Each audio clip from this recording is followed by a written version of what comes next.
Protecting one's health is an important part of any agent's job. But despite my best efforts, I have caught a cold. Now that I think about it, Mother Base's numbers are on the rise, with soldiers coming from all different places and backgrounds. It is no wonder then that sooner or later someone would bring in a virus. That said, what I have got is just a common cold. The medical team said I'd need a few days rest, so I've been restricted to my room and put on bed rest. I thought I'd gotten used to not having anyone around to relate to, but at times like these, being alone is just miserable. All I could do is lay there and stroke Nook's back, trying to take my mind off how bad I felt. Nook just sat there, not making a sound. But I did have visitors. Amanda and Chico, Huey, Cecile, Miller, and a few of the soldiers I've become relatively close to. Amanda made me a soup with herbs she said were good for a cold. Miller told me to take it easy. I will sing you a lullaby, he said, then broke out a guitar and sang some incomprehensible song in Japanese. I did not need to understand the lyrics to know he is an awful singer. Then he said, "You know what is good for a cold? Suppositories. Here, I'll show you." He began to take off his pants, so I threw my tissue box at him to make him go away. Then Strangelove showed up, saying she had some miracle Indian cure. "It has got eucalyptus extract," she said. "It works best if you rub it into your chest." And then she tried to take off my nightshirt. I whacked her with my pillow, and I got rid of her. Chico brought me a little flower in a pot. It had been growing in a little bit of earth that probably found its way on board, stuck to something else. "I found this on the deck. Here, you can have it." He tried to act nonchalant, but I am pretty sure he's got a crush on me. None of them understand. If they thought these little visits would cheer me up, they were wrong. Tonight, Snake himself came to my room. Like the rest, he believes I am just a schoolgirl and treats me as such. "Why did you abandon your country?" I asked him. "Why create the MSF?" Of course, I knew the answers already, but I wanted to hear it from him. As I had imagined, he was not exactly forthcoming. All he would say is that his country abandoned him because all he could do was fight, and that is why he needed the MSF, because that is all he is any good for. Then he said, "Fighting is the only thing I understand, but that does not mean I have got a grudge against those who believe in peace. I am not one of them, and I do not believe in peace. Conflict is in man's nature. We fight our enemies in order to survive. Maybe we are not so different after all, he and I. But that is exactly why I'm going to have to kill him, or else he will have to kill me. When I stop and think about this wretched existence, being killed by a man like that suddenly does not seem like such a bad thing."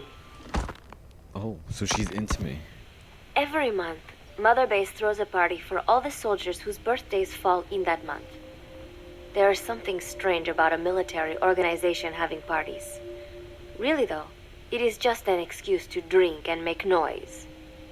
It is not easy to get alcohol in a fortress in the middle of the ocean. Most days they are training from dawn till dusk. They do not have time for things like drinking. That is why Snake and Miller came up with the idea, to give everyone a chance to let loose. Obviously, a bunch of boors like that are not going to bother with blowing out candles on a cake.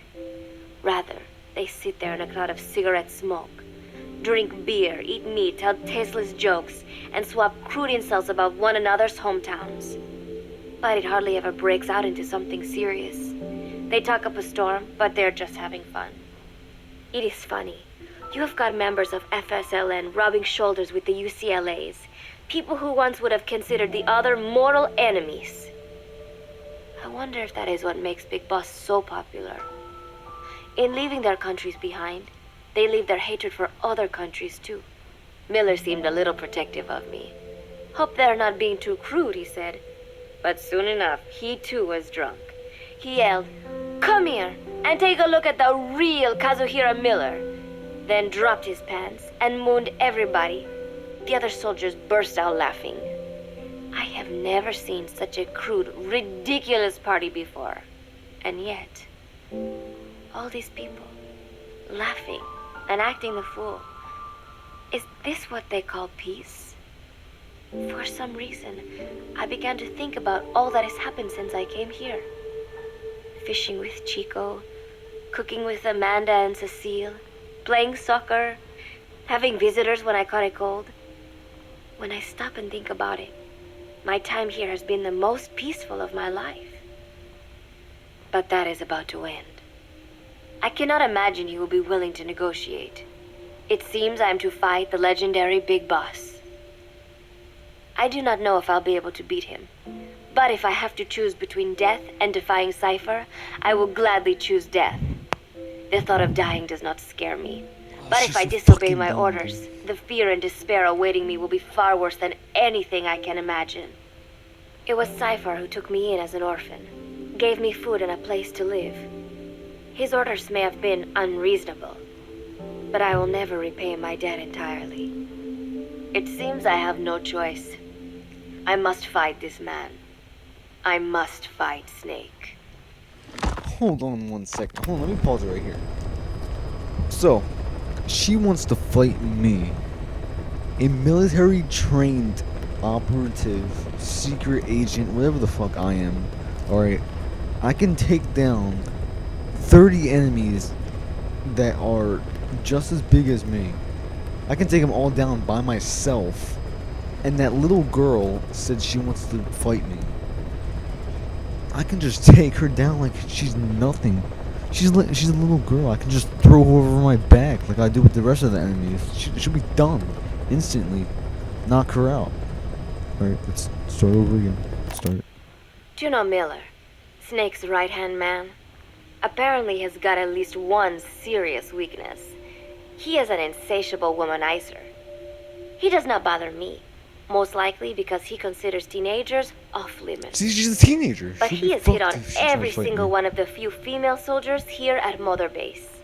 They ought to be telling him where to stick it, but end up falling for it so easily. I think some of it stems from the fact that he is actually not that bad looking. Anyway, today, that nasty habit got him in trouble.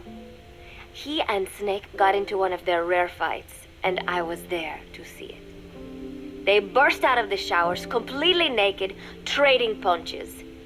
I am no child. The sight of a naked man does not make me blush, but this was something else. Maybe this'll teach you, Snake yelled as he slammed his fists into Miller's chest. I heard later that apparently he had been two-timing someone, and that same someone had gone to Snake with her troubles. As I see it, it is her own fault for letting herself be deceived like that. If she is too dumb to see through Miller's lies, then she got what she deserved. But this was not the first time it had happened, or the second, and Snake read Miller the riot act. Miller argued back, and what began as a shouting match turned into a fist fight. "You son of a bitch," Miller yelled as he swung. "Not bad," said Snake, smiling, "but not good enough." And then he was back on the offensive. They had already been at it pretty hard in the showers, and their bodies were covered with bruises. Both of these men had been trained for war, their bodies deadly weapons. See? They were each bleeding from a dozen places. All this from a fist fight. Even so, it was far less gruesome than if they had given it their all. It was obvious that one of them would be dead were they fighting for real. Miller took another swing, yelling, "Try this then!" Snake parried, then responded in kind. But I could tell he was not aiming for anything vital. "You are one tough bastard, boss," Miller muttered. A smile crept across his face as he caught his breath. And then they went right on fighting. Blood and sweat flew off their glistening bodies. It was combat without hatred or hostile intent. I had never seen violence like this before. And yet, it was more than just a friendly tussle. They were utilizing every technique they knew. It was not a sporting match. They were not playing by the rules. How could they keep this up? At last, the two men tired themselves out and the bizarre scene came to an end. They looked at each other's battered bodies, and then burst out laughing, embracing and congratulating each other on a good fight. It all seemed so idiotic. I still cannot fathom such behavior. But somehow, I got the sense that for all his womanizing, Miller really only trusted one person, and that was Snake. There was no way I could ever come between the two of them. And at that thought, I began to feel as if I had lost. See? Did you hear what she said? Both of their bodies are made and built for war. And she's gonna try and go fight Snake. She's dumb as shit. All of Mother Base is preparing for a festival. Since Snake and his soldiers spend so much time fighting, they are setting aside one day a year for peace and relaxation. I do not know all the details, but apparently that is what Snake and Miller decided. These soldiers love the idea, of course. There is so little fun to be had here that everybody looks forward to events like these. That is all well and good, but somehow I got roped into getting on stage. Come on, we even both have peace in our name, said Miller. And Zadarnov, that old Ruski's name, has something to do with peace too, right? Hey, as long as we're having a day of peace, we ought to get an act together. The Three-Piece Band. I thought he was joking. He then proceeded to share his idea without bothering to check with me. And now, I am slated to sing. Apparently, he had heard me on the deck one day, and since then he's wanted to form a band. Everybody's looking forward to it, so there is no way for me to back out now. I have never done anything like this, but it does feel kind of nice to know that people are looking forward to it.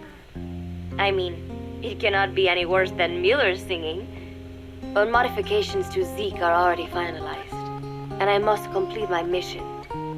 Betray Cypher now, and I will face a fate far worse than death. Still, there's no need to put things in motion just yet. What difference would it make to just wait a little while longer? A whole day of peace. The mission can wait until after that. Can it not? I know I am only delaying the inevitable. When the day comes, one of us will have to die. Snake or me. It was her. But still, if I could just come up with some way to stall Cypher, at least until our day of peace.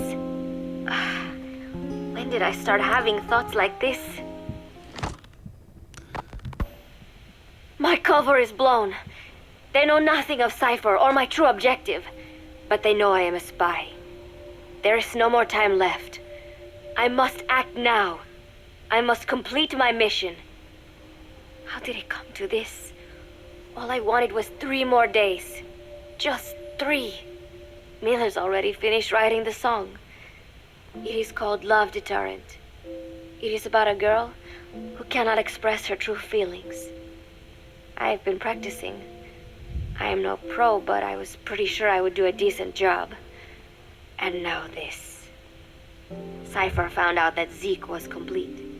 He must have someone inside Mother Base besides me, spinning his tightly wound web of control, leaving no room for individual will. Typical. When they found out Zeke was complete, I was ordered to execute the operation immediately. If I was going to enjoy just one day of peace, I had to ensure the plan could not move forward. I tried to sabotage Zeke. I thought by damaging the drive system, they would have no choice but to delay their plans. I waited until midnight, and then snuck into the hangar. There would be trouble if it looked like sabotage. I selected one of the drive system's load-bearing parts and carefully worked to warp its shape. The leg's drive system requires a high degree of precision to operate. Even the smallest deviation would have done it. Then, Chico walked in. Maybe it was one of those nights where he could not sleep. In any case, he saw me, panicked, and took off running. It would have been easy to kill him, but I could not. I know he likes me. It is not as if I would ever have an interest in a child like him, but I could not pull the trigger. Not at him. Not in the back. Will he tell them? Or is there a chance he will keep it a secret? Protect me? No. He knows now. Knows I am not who he thought I was. He ran without even questioning what I was doing. There is no chance he does not know. And soon, all I have built here will end. And if Cypher has another agent among them, if he finds out I tried to sabotage Zeke, this place will no longer be my heaven. Then it is settled. I make my move now. Chico walked in before my sabotage was complete, so Zeke should still be operational. It might not run at full speed or power, but I do not have time to fix that. Without Zeke, I do not have a chance in hell of winning. I must act fast before Chico sounds the alarm. I knew it would come to this. I just did not think it would be so soon. It is time, Zeke. Metal Gear Zeke. Activate. So, well, at least she's dead now, so oh well. Bye. And that was it for Pez Dire. So thank you guys for watching this video. I hope you enjoyed it. Like always, stay healthy, stay sexy, and I will see you guys in my next video.